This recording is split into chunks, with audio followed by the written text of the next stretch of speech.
We're going to be talking about breastfeeding because it's breastfeeding month, lactation month, chest feeding, body feeding, whatever you want to call it.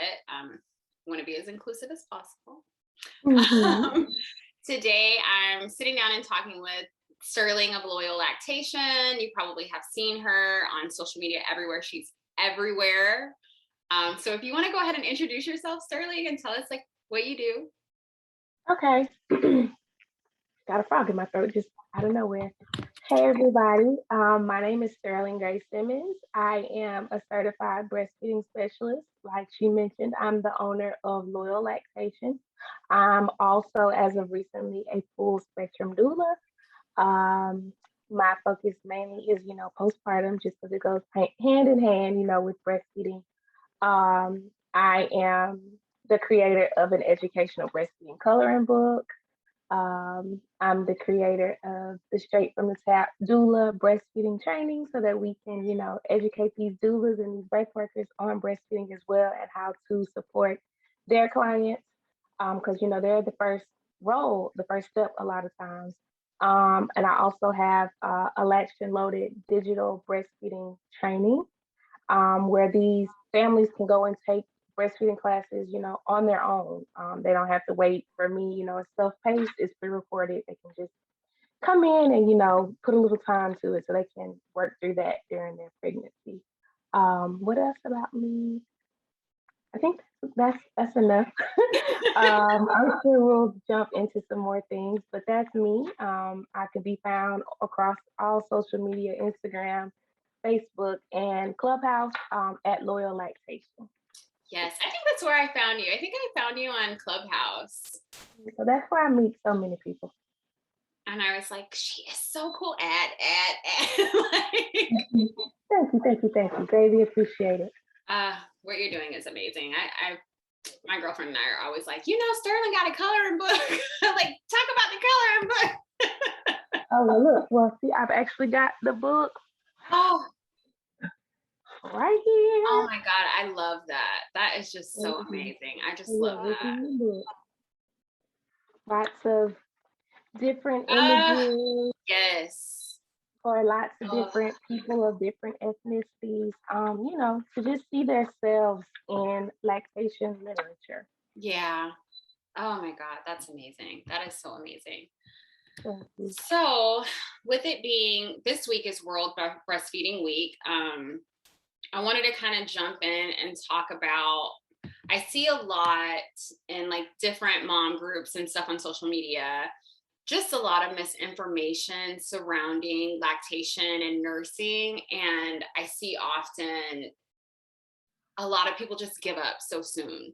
And they think I think they just don't have the correct information that they need. Mm-hmm. For someone who is a new parent who's wanting to nurse, and usually I feel like most people who are like, I want to try nursing. And then it's a little difficult and they start supplementing with formula and then they just give up. Why do you think that is? Well, one, I think that's due to lack of breastfeeding education and knowledge. So for me, anytime anybody tells me that they're pregnant, or so and so is pregnant or whatever, I'm like, hey, make sure you tell them to take a breastfeeding class. Mm-hmm. Even if they say like, hey, I only want to breastfeed, while I'm in the hospital, or whatever it is, take a breastfeeding class just so you have basic knowledge and understanding of breastfeeding, so that you're not going into it blind. A lot of people, like, so many times have come to me and they're like, oh, well, I was breastfeeding, but I didn't feel like my baby was getting enough because my baby was always at my breast. And then I'm like, well, how old was your baby? And they're like, oh, like a month old. And I was like, baby was probably cluster feeding, and they were like, oh, so I could have kept breastfeeding. And I'm like, yeah, so a big part of that is lack of education, as well as I think, especially here in the US, mm-hmm. we are so used to seeing babies with formula. Yes. That we don't know how to even understand and grasp, one, not necessarily seeing how much they're drinking, and two, when we have a partner or family members or whomever who feel like, oh, well, I can't even get a chance to bond with the baby because you always have the baby. And I'm like, you can do other things. You can birth the baby, you can bathe the baby, you can do all these other things. It doesn't mean that you have to feed the baby. Like, there's other things that you can be doing. You can do skin to skin even when the baby's not, feeding. So if it's something that's, so important to you, you can explore other options. But yeah, definitely a lack of education. And I'm gonna tell everybody to take a breastfeeding class beforehand. So they're not going into it with an issue. Um, they kind of have an understanding of it and what's normal before they get to start their breastfeeding journey. And then for me, I recommend like the family or the friend or whomever is gonna be like their village take their breastfeeding class with them, so that if the mom is doubting herself or stressed and just, oh, I can't be doing this right, somebody else can be that voice of reason to come in and be like, oh no, remember she said in this class that her stomach was only this big, and this and this. And that sometimes is all you need. Oh, that's good. That is good. My husband and I took a breastfeeding class, and I'm like, I'm so glad that we did this, because I thought I hadn't seen anybody in my family ever breastfeed. Everybody did formula that. And if they did breastfeed, it was like the first 6 weeks and then like formula after that. So I was like a skeptical, like, you still feeding that baby? That baby's still on your breast? That baby's still. That's me, 1,000%. Like, both of my grandmothers were like, "You doing what? Your breast? What? Wow, that's nasty. Why would you want a baby sucking on you? That's gross." And your breasts don't shrivel back up and all kind of stuff. Like, I was just like, okay, whatever. I'm just gonna breastfeed my baby. And I have 3 children now. So by the time I got to the third one, they were just like, oh, Sterling gonna pull her boob out. She gonna breastfeed her baby. So, just turn your head if you don't want to see her. So. Oh my gosh, that just that is so crazy to me. I'm like, first of all, it's free. Like, that part. That was the reason why I breastfed my first one. Just because I saw how much a can of formula cost. And I was like, how long does that last? Like what do you mean that doesn't even last like 2 weeks? Oh, no, I can't pay that. Yes, that was me. Like, first of all, I'm cheap. That part. Yeah, most definitely. I have a mechanism that I can do this for free. Right. Oh yeah, let me go on and at least try the free route before I go to the paid route. I'm the free subscription type girl. Like, let me give you all of my dummy email accounts before I agree to put my real card information on there. Yes. Like, I'm cheap. I'm lazy. I don't want to have to get up. I don't want to have to wash no dishes. I don't want to wash sterilized stuff. I don't have time for that. I want to sleep as much as possible. And breastfeeding helps me do that. Helps me because I'm still nursing my daughter. So yeah, that definitely was my one of my reasons. And then like, I was young when I had my first child. So I was 21, and everybody was like, oh, you have to get a bassinet, you gotta have a crib and all these things. And my son honestly never even, I probably put him in that bassinet the first night home from the hospital. And then after that, I was just like, no, we're not doing this. Yeah. Like, I don't have time to be getting up, getting you and putting you in the bed and putting you back up. Like, I was like, no, you're just gonna get this boob and we're gonna be good and we're gonna sleep and I'll see you in the morning. Yes. Me. That is me. Exactly. Oh my goodness. So for people who are on their journey that are having like a little bit of trouble, they're struggling, they want to breastfeed, but they don't know, they don't have the information regarding it. Do you think that it's too late to take a breastfeeding class after they're already in that? No, I don't think it's too late. I don't think it's ever too late. Like I said, of course, ideally we would like to discuss this beforehand so you're not going into it with any misinformation, or you're not causing yourself any unnecessary worry and things like that. But no, it's never too late. So many people think that, breastfeeding is just putting their boob in a baby's mouth, and they're like, oh, I need to take a breastfeeding class. That's just a racket, or whatever it is that they feel. And then when issues arise, or just questions and things like that, they're like, oh, I wonder who I can reach out and talk to, and who I can do this and this with. So no, it's not too late, but it's easier if you take a little bit of time and at least learn and read up on it before you get to those issues. Yeah. When do you think is, I feel like you kind of maybe already touched on this. Maybe I can rephrase, like an ideal moment for some. Okay, say for instance, there's a new parent who is nursing their 3-week-old. They're having issues with like latching, and they feel like baby's not getting enough milk, and they're just like really struggling, because this is common for new parents. They're like, I don't know if baby is getting enough milk, how many wet diapers, I don't know about the poop stuff, because breast milk is different. When is a good time to reach out to like seek support?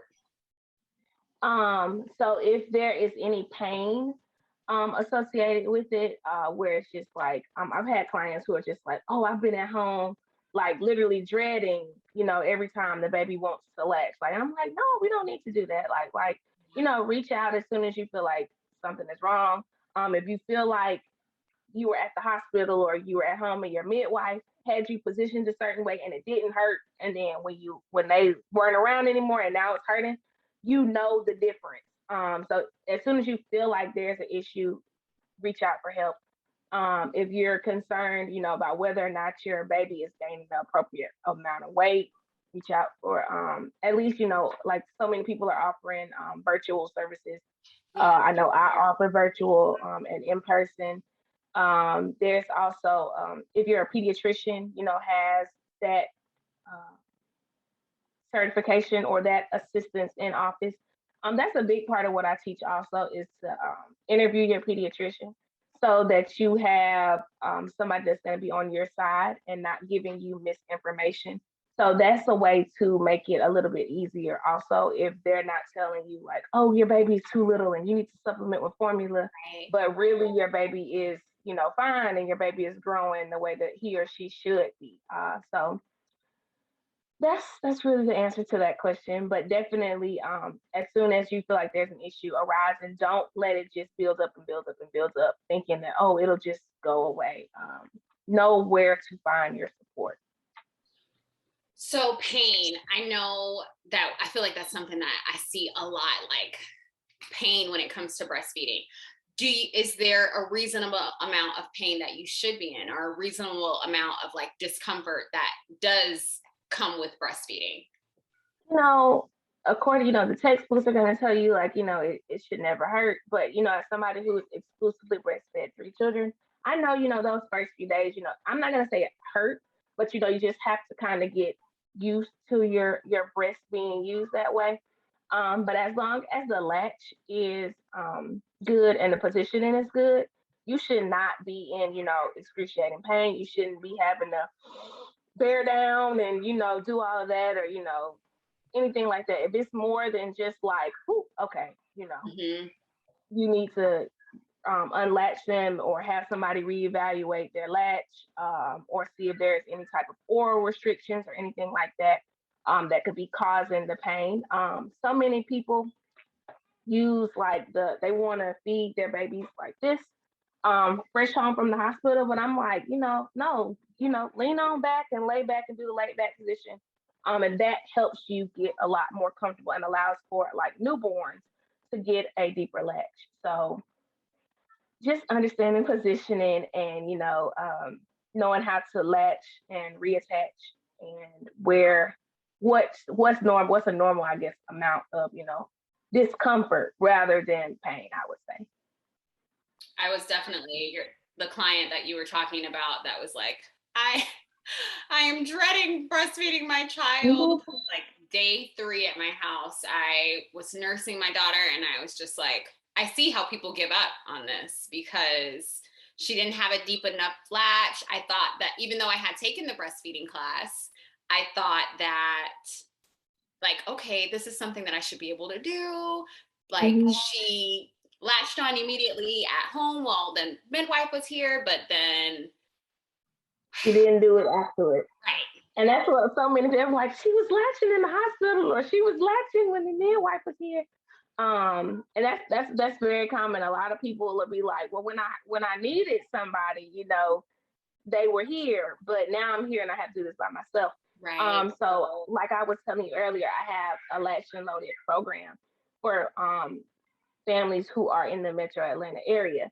So they get my digital training, and then they get my assistance for up to the first year, well, for the first year of the baby's life, Oh, that's helping them, you know, reach that 1 year minimum breastfeeding goal. So we have lots of breakdowns at the beginning and, you know, 2 weeks out and all the way down to a year, to make sure that they're able to, you know, have that support and reach their breastfeeding goal of a year. Oh my God, that's an amazing resource. Oh my, I better hop on that. That's an amazing resource. Oh, Thank you. oh my God, wow, yeah.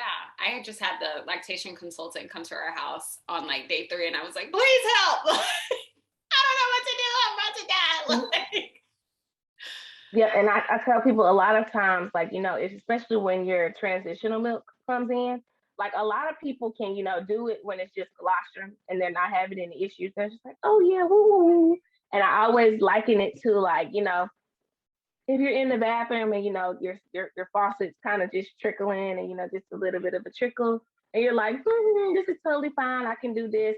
And then somebody comes in and is like, oh, you got this on trickle? Let me turn this all the way up. And that's how most of the time your milk comes in, and then you're like, what is this? Like, wait a minute, why are my boobs, you know, doubled in size? Why are they all of a sudden hard? yes. Why is my baby now not latching as good as they were before? And, you know, when you have more milk in there, sometimes your nipple shape can change, or, you know, just any type of thing like that. So that's why, you know, that's a common stage where a lot of people are like, somebody needs to come help me. Like, I mean, like, it was cute in the beginning, and thank you for the lactation person who was there in the hospital, or who my midwife, but this is when I need you, like, right now. So yeah, once that transitional milk comes in, that's a whole different story, a different ball game. Like I said, I've been there 3 times, so I know exactly what you're going through. And that's one thing that a lot of my clients kind of resonate with me about also, is that I can not only give them like the technical and what it says in the lactation books and everything like that, but I can literally tell you, like, girl, it was like this when I was, you know, breastfeeding, or, you know. Yes. So I think that's why so many of my clients feel like such a connection to me, versus some of the other people who may not, you know, give them that personal aspect of Right. care.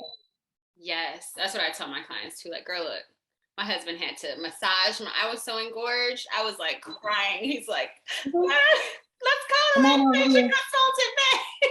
Like, yeah, I tell people all the time, like, my husband would be like right there, like doing the boob sandwich with yes. me. Like, come on, like, I'm like, Jordan, he won't latch, or she won't do this. And he's like, okay, come on, turn him this way.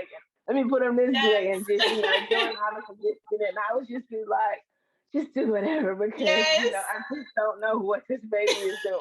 So just having an extra set of hands, you know, is amazing. It's so important to have that support during all the whole parenthood journey, because wow, it's wild. Yeah. It's Agreed. wild. I know a really hot topic often, which is, I don't know, often hot topic, is extended breastfeeding.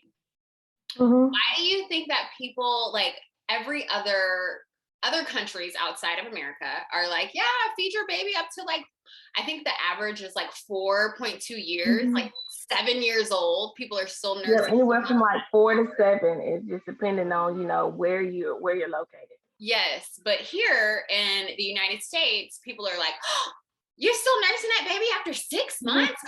that baby's a year old. Why are you still nursing that baby? They have teeth. They're not biting you. You just like it at this point. Or like, it's gotta be turning you on, right? Like just weird, nasty. Like, what do you think? What do you think that is about? Like, I just think, that again, it falls to a lack of education.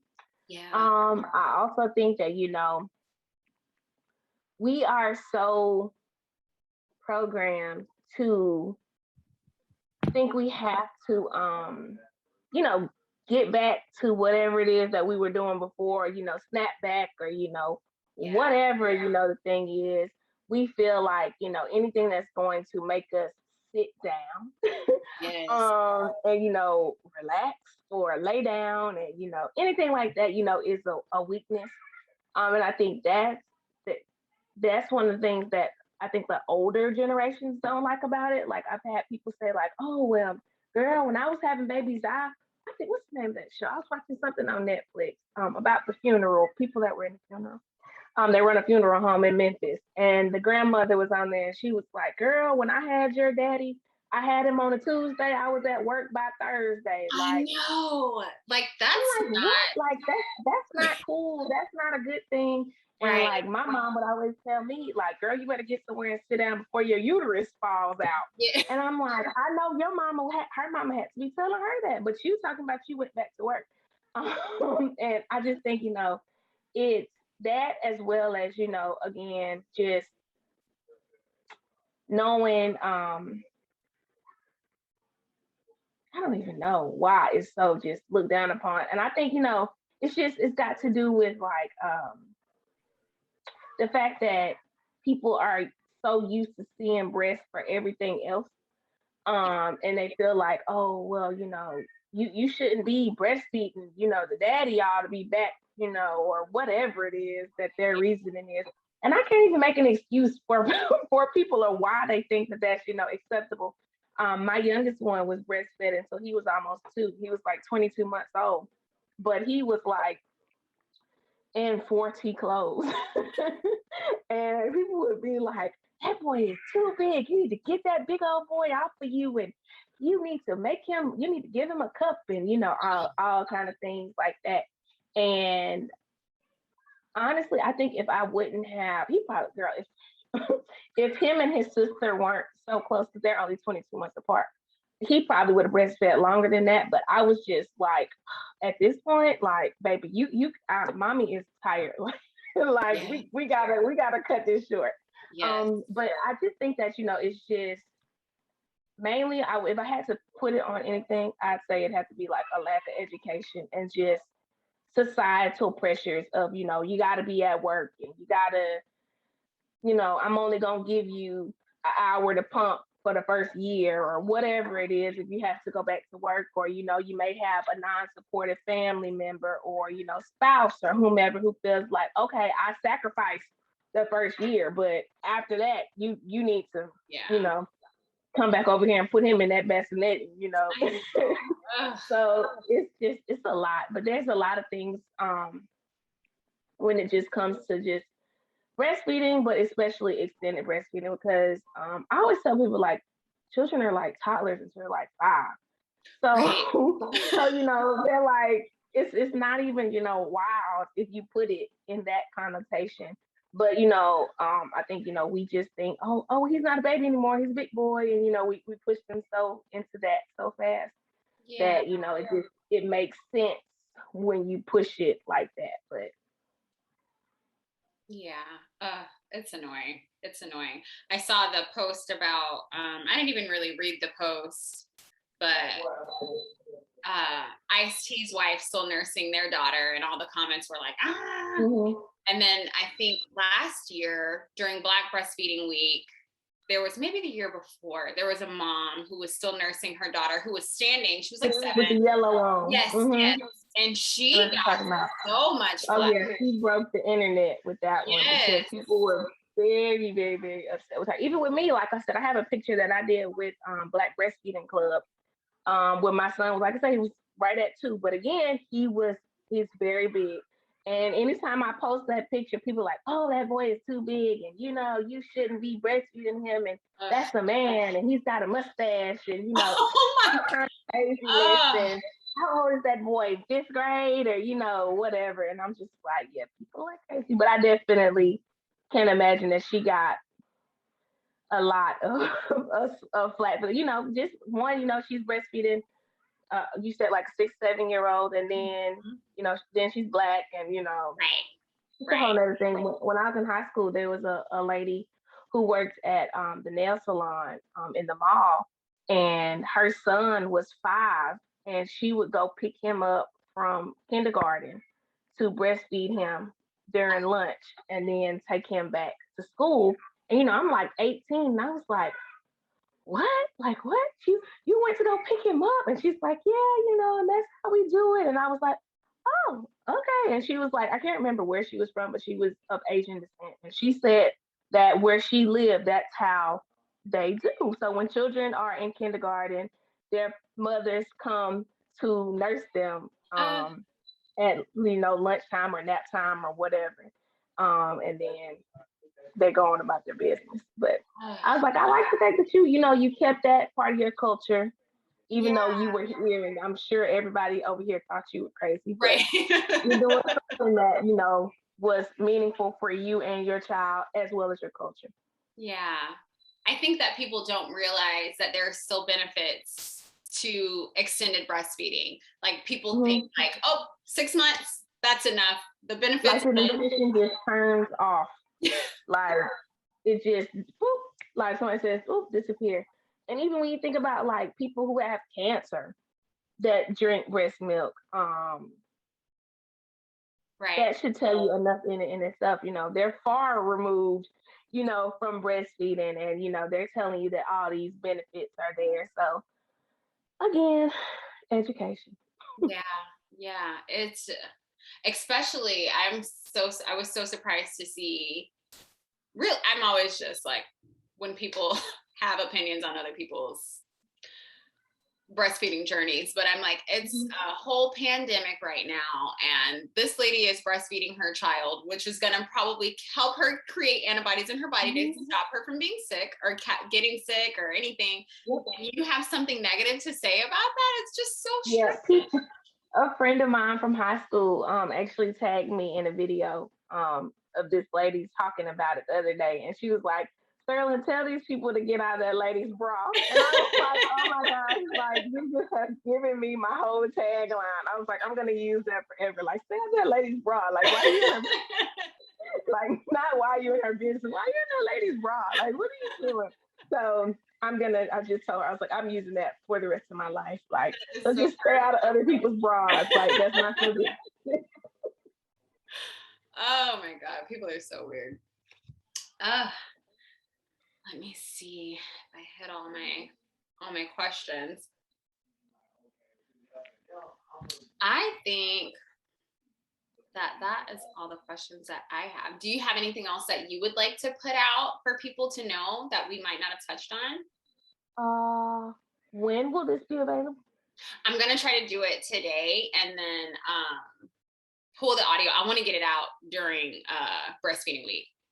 Okay. Well, I have during Black Breastfeeding Week, which is the last week of August. I'm not sure of the exact dates because they kind of move it. I mean, it stays the same, but it's not like, and I always say the wrong date, so I don't even want to say the wrong date. I think like the 25th through the 31st or something like that. Something like that. That sounds right in my mind.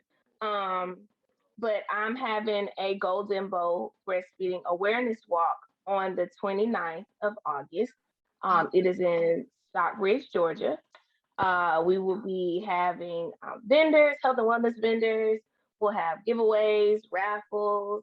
We're just going to, bring a lot more awareness to breastfeeding as well as, birth work and, holistic things. So that is the 29th. This is our second year doing it.